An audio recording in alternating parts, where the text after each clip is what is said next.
Hey, all. Cinephile Mike is here, and it is day 25 of Award Season Review Season 3. Happy Friday. We're here with 97 reviews coming at you in 97 days, covering many of the films contending for awards recognition this season. Now, as some of the films that I'm discussing on these episodes may still be in theaters or may be awaiting a re release, all statistical information I provide you is current within 7 days of recording and posting.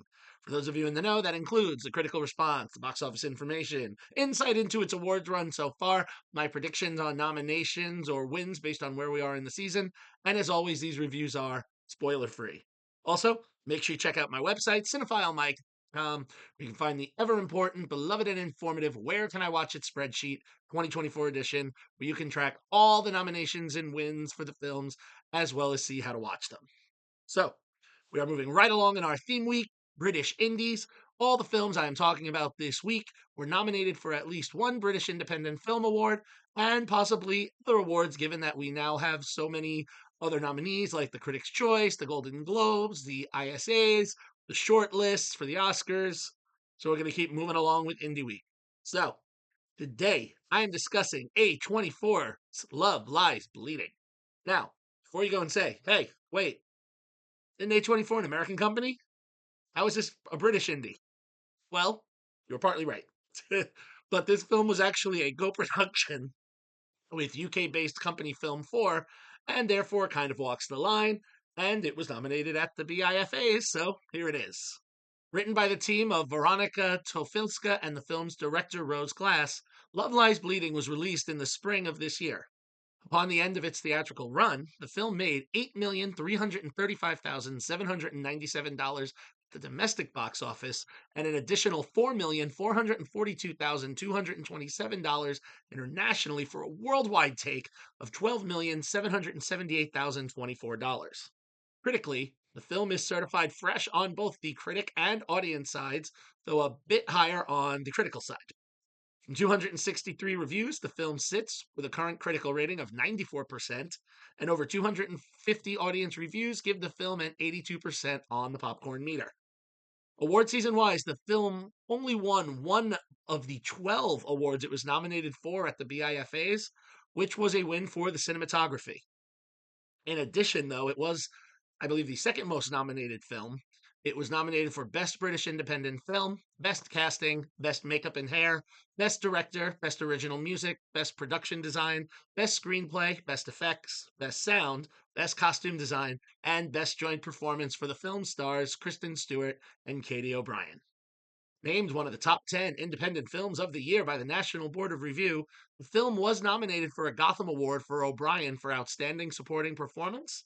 And currently, we don't have the ISA wins yet, but O'Brien is currently nominated for Best Breakthrough Performance at the ISAs. So, what is this film about? Set in the late 1980s, Lou, played by Kristen Stewart, gets by managing a gym where she best quote unquote hides out while dealing with taking care of her sister Beth, played by Jenna Malone, her abusive brother in law JJ, played by Dave Franco, and fending off the advances of Daisy, played by Anna Baryshnikov, who is just obsessed with Lou. This all on top of dodging the FBI when they keep coming around to find out information about her estranged father, also named Lou, played by Ed Harris, and his criminal dealings. Through work, one day she meets Jackie, played by Katie O'Brien, a bodybuilder who is hustling her way through the States trying to make it to a big bodybuilding competition in Las Vegas. The two quickly hit it off and begin a whirlwind romance, which also leads Jackie to getting a little hooked on the steroids that Lou gives her because it starts innocently enough, but, well, we know how addictions go. As the two grow closer, everything around them seems to start falling apart as a murder occurs that seems like it may fix things, but only causes matters to get worse.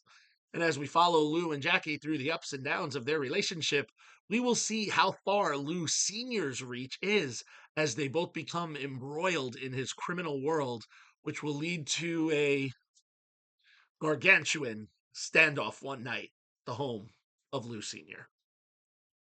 That's really where I'm going to end it.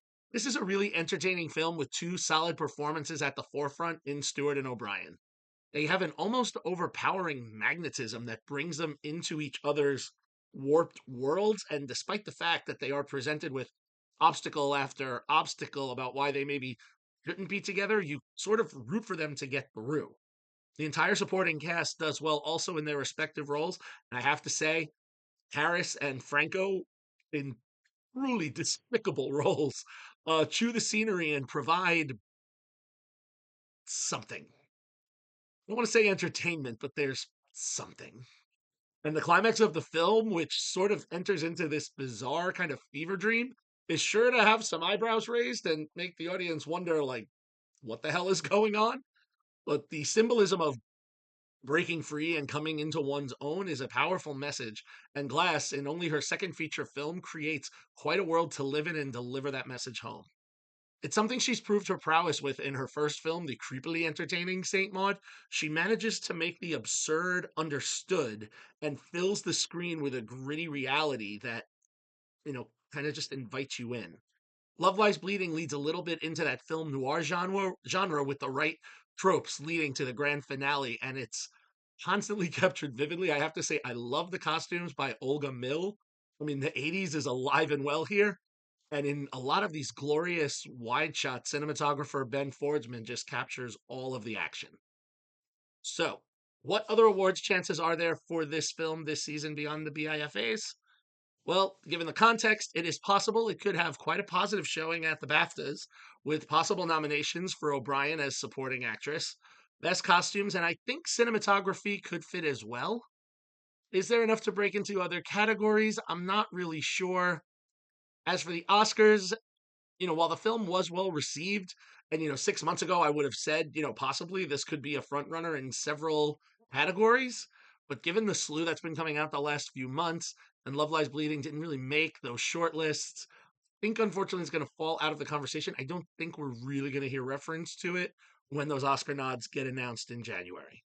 But that doesn't take away from the visual feast that we have. And for me, Love Lies Bleeding is a solid 4-star film. If you would like to catch or rewatch this modern noir, it is currently streaming on Max. So, there we go. 25 down, 72 to go. As always, if you like what you heard here, please click that subscribe button, like the video, spread the word. You can follow me, Cinephile Mike, on all social media platforms and on Letterboxd. Again, find lots of great additional material on my website, cinephilemike.com. All right, everyone, enjoy your weekend. And until next time, this is Cinephile Mike saying take a break and watch something new.